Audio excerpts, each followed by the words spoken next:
Dear Rasikas, it's my privilege to have Padma Shri Sangeeta Chudamani Srimati Aruna Sairam with me. Thanks, it's a pleasure. It was a great evening. I'm very happy to be here too because Ramaseva Mandali has such a hoary tradition and history, and I'm happy to be a part of it. Thank you so much. I must say it was almost having or viewing a Steven Spielberg feel-good movie kind of a feel I got. You kind of introduced Rama, went into a nice phase, then you kind of got into a few abhangs, had nice songs in the middle, then put him to sleep, and a very happy ending with the Tilana. It was almost like a feel-good movie. People were thrilled, extremely thrilled, I should say. It was a splendid program, I must say. What do you feel about the Mandali and the kind of sevas that the Mandali is doing to the music fraternity? Yeah, I think that the soul of human race is spirituality. Every country, every race needs that spiritual satisfaction. And spirituality for us in India doesn't mean sitting quietly and praying alone. That's only one aspect of spirituality. But it means living life to its fullest, to see divinity in every aspect of life, in its joys and its sorrows, and in love and in disappointments, and in everything.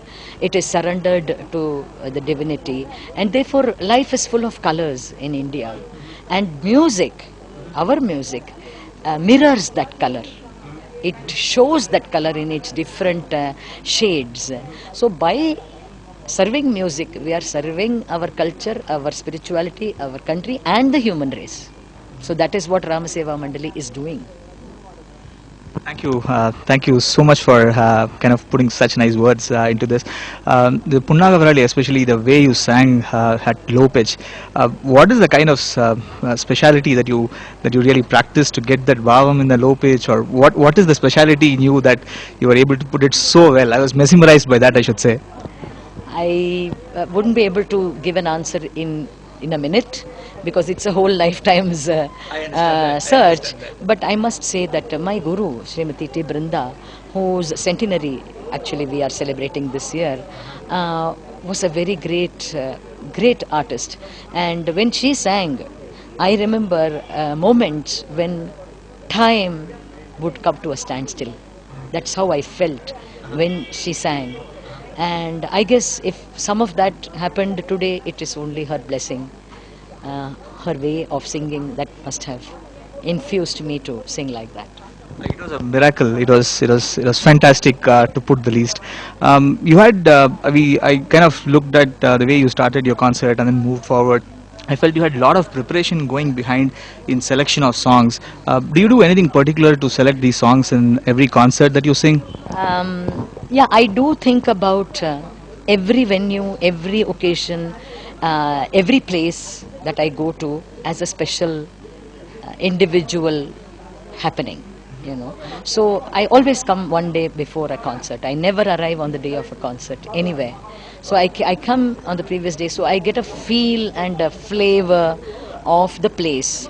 And then I think about, for example, today whole day I was thinking about Ramaseva Mandali and the Rama and the way in which they do things, and put myself into that mood, and then slowly start pulling out nuggets from my repertoire and juxtaposing them, and trying to find out how I can string a whole necklace of songs for the concert. So yes, I do spend time thinking about that.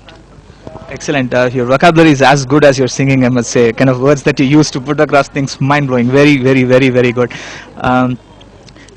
You kind of take special attention to prepare for concerts outside of India because the audience are different, and we see you performing a lot of times outside of India. Do you do any special kind of preferences or any special planning that you do for the concerts outside of India? Yeah, again, it is a individual event. When you, for example, I'm leaving in 2 days to go to France. I'm going to perform again at Theatre de la Ville. Okay. So then I will go there 2-3 days in advance. Then when you talk to the people, when you feel the language, the people, you understand that they don't understand the concept of bhakti as we do. Yeah, true. But they have their own concept of bhakti. So if how am I going to reach out to that spirituality in them?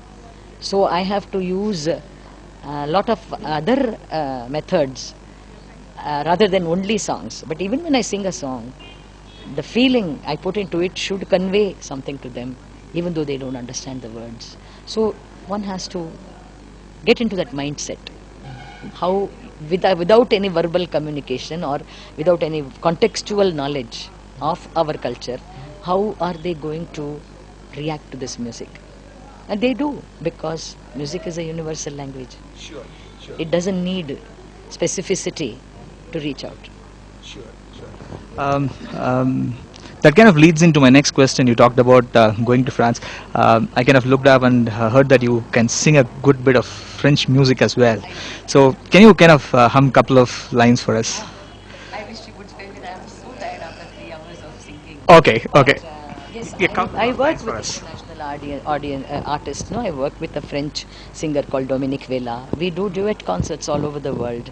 I work with German musicians, and we do concerts. So I suppose some of it rubs off.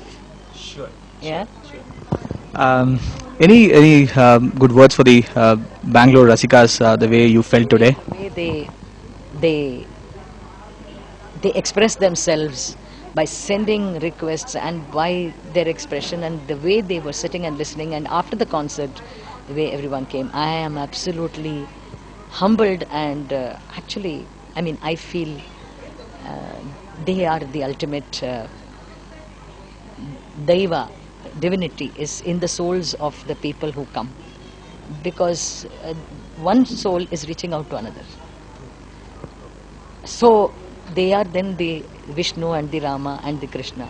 That is what they are. We have heard you talking about Oothukadu and Oothukadu Venkata Subbayar quite a bit. I'm from Oothukadu itself, so I want to kind of ask you a few words about Oothukadu and Oothukadu Venkata Subbayar's Kriti and your affinity towards it. Long interview, and I'm very, very tired. But I hope this will be the last question. Sure. Yes, I have a very strong relationship to Oothukadu, because when I was a young girl, Neelamangalam Krishnamurti Bhavadar came and spent many, many months in different spells in our house. And we were blessed that his feet touched our house. And just listening to him, I was transported, and I think that is what prompted me to take up Oothukadu, because I had heard his renditions, and my mother used to sing a lot of Oothukadu songs, and she taught me many. He taught me many. Especially the song that you sing about Myanmar. Yes, yes, played so many yes, yes. So it's just absolute blessing to have such a great person to come, and actually you can listen to them when you are a young person. It's a great blessing. Sure. Thank you so much. Even though she was tired after a 4 hours concert, thank you for spending such a long time with us and interviewing us. Thank you so much.